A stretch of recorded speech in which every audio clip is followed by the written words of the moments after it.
पीले दांत वाली बहू। रंजना कभी ब्रश नहीं करती थी। उसे कितनी बार उसके माँ बाप ने डांटा, लेकिन उसका कोई असर उस पर होता ही नहीं था, जिस कारण से उसके दांत पीले पीले हो जाते हैं। शादी के बाद। अरे बहू, वैसे तो तुझ में कोई कमी नहीं है, पर तेरे दांत इतने पीले कैसे है बेटा? कैसे मतलब? कोई सर्जरी थोड़ी ना कराइए। वो तो क्या नाम, मैं ब्रश नहीं करती थी तो पीले हो गए। अब क्या करूं? आप कहें तो लाल करवा लूं या फिर काले? यार ये क्या है, क्यों माँ से लड़ रही हो? लड़ रही हूँ? अरे मैं लड़ रही हूँ या ये बोल रही है कि दांत पीले हैं, पीले।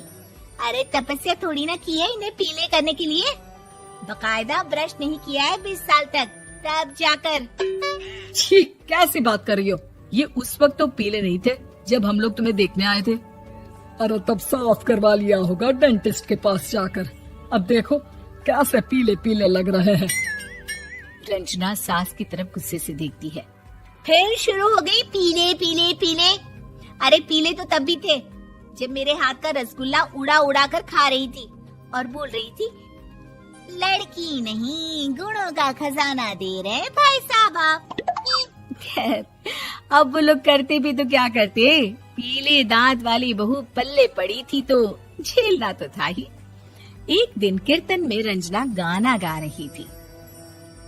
अरे कमला बहन, माँ का द्वार है, यहाँ तो सब शुद्ध होकर आते हैं, फिर अपनी बहू को ब्रश भी नहीं करवाती तुम।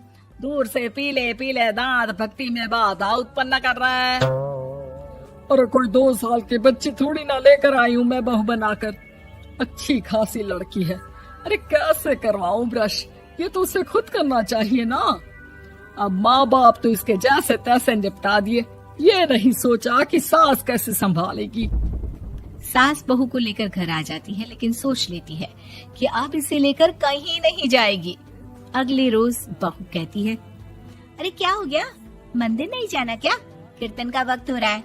मेरी मधुर वाणी से कान्हा जी जागते हैं और सोते हैं। आप तो जानती है ना उनकी भक्ति में कितना मन लगता है मेरा। वो क्या है ना, तबीयत ठीक नहीं लग रही है मेरी, आराम करूंगी मैं। तबीयत ठीक नहीं लग रही? अभी तो मिथुन के गाने पर नाच रही थी आप, और अब बोल रही है कि तबीयत ठीक नहीं लग रही। अरे भक्ति में मन लगा लो सासू माँ, ऊपर जाना है, क्या मुंह दिखाओगी आप? हाँ? सास को बहू की बात पर गुस्सा आ जाता है। मैं क्या मुंह दिखाऊंगी, इसकी चिंता तो ना कर, समझी? अपने मुंह की चिंता कर, जो ये पीले पीले दांत लेकर हर जगह पहुंच जाती है। पता है लोग कितना मजाक बनाते हैं। ना जी ना, मैं नहीं जाना कहीं तेरे साथ। तो ये बात है, कोई ना, मत जाओ, मैं अपने कमरे में ही बैठकर भक्ति कर लूंगी। ऊपर वाला दांत थोड़ी ना देखता है, मन देखता है, भावना देखता है। और अरे बस बस, तू सब कुछ दिखा, बस ये सफेद चमकदार दांत ना दिखाना किसी को, है? जा यहाँ से। बहू को सास की बात का कोई फर्क नहीं पड़ता, वो तो जैसी थी वैसी ही रह जाती है। सुबह नहाकर किचन में खाना बनाना, फिर खाना खाना, कीर्तन भजन करना और सो जाना। एक दिन, माँ जी मैं सहेली के घर जा रही हूँ, शाम को लेट आऊंगी। हाँ हाँ तो जाना, मैंने कौन सा तेरी आरती करनी है घर पर बैठकर। रंजना सहेली के घर जाती है, जहाँ वो पार्टी में जाने की तैयारी कर रही होती है। अरे शिखा, कहाँ जाने की तैयारी कर रही है? मैं गलत वक्त पर आ गई क्या? अरे नहीं यार, उल्टा सही वक्त पर आई है। मैंने ये साड़ी और ज्वेलरी निकाली है यार, शाम को इनके ऑफिस की एक पार्टी में जाना है। बताना कैसा लग रहा है ये सब? नहीं यार, इस ड्रेस के साथ तो वो वाली ज्वेलरी अच्छी लगेगी। हाँ हाँ सही बोल रही है, मैंने ध्यान ही नहीं दिया। वैसे तो हमेशा से मस्त फैशन सेंस रखती है। तो बड़ा जाती होगी ना पति के साथ पार्टी में। रंजना कुछ नहीं बोलती, बस सोचती है कि यार काश ये बात सही हो जाती, पर मैं क्यों नहीं जाती पार्टी में? क्या इन लोगों की कोई पार्टी होती नहीं होगी? रंजना घर आती है और रात में पति से सवाल करती है, एक बात बताइए, आप मुझे किसी पार्टी में क्यों नहीं ले जाते? क्या आपके यहाँ ऑफिस में पार्टी नहीं होती? पति बेचारा क्या कहता कि दांत पीले हैं तुम्हारे इसलिए। अरे कोई पार्टी होती नहीं हम लोगों के ऑफिस में, तो कहाँ से लेकर जाऊं? और मार्केट, मॉल, कहीं वीकेंड घूमना, कहीं तो। अरे यार, सारे हफ्ते में एक छुट्टी मिलती है, तो सोचता हूँ कि आराम ही कर लूं। क्यों? रंजना मन मार के रह जाती है। पहले कभी सास के साथ मंदिर जाया करती थी, लेकिन वो भी सास ने ले जाना बंद कर दिया। घर बैठी बैठी रंजना बोर हो जाती है। तभी उसे आइडिया आता है और वो मायके जाने का सोचती है। सासू माँ, 2 दिनों के लिए मम्मी के घर जा रही हूँ। अच्छा अच्छा, ठीक है, आराम से जा। और हाँ, माँ से कुछ अच्छी आदत सीख कर आना कि कैसे शरीर के हर भाग की तरह दांतों की सफाई भी जरूरी होती है, समझी?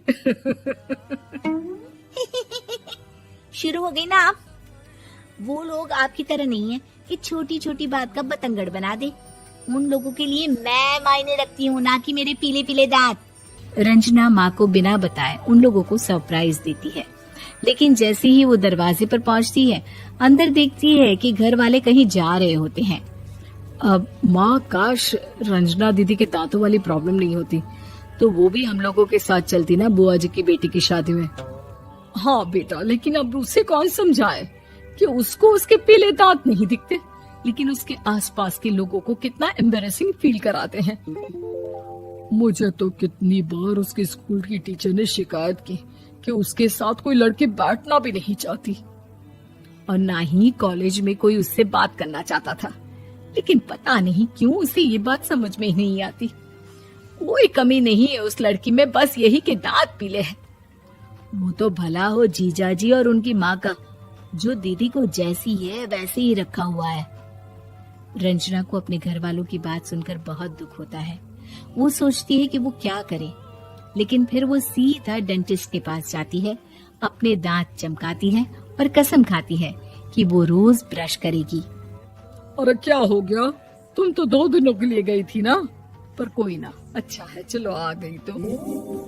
रंजना सास के सामने आकर खड़ी हो जाती है और पूरी स्माइल करती है, उसके चमकदार दांतों को दिखाती हुई।